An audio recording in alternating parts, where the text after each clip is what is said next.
রাহুল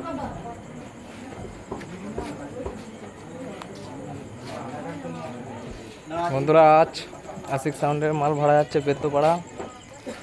কাল কম্পিটিশন আছে, যারা দেখতে ইচ্ছুক তারা অবশ্যই চলে যাবে। রাতের বেলা মাল নিয়ে যাচ্ছে, রাতের বেলা মাল বাঁধা হবে।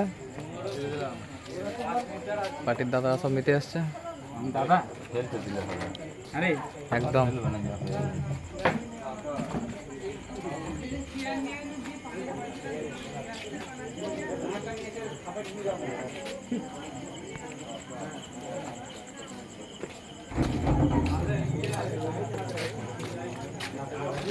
ও বিজিত দা কোথায় গেলে মাছটা মারো হে চ্যানেলকে ঘেস খাবে না তো? চ্যানেল দেখে কেন বেরিয়েছি দড়ির ওপর দিয়ে যাই হোক স্টিকার যেন না চটে। বক্সে টাচই হয়নি, হুম বক্সে টাচ হয়নি। বল যেটা বিতে পারা ছাপানোর জন্য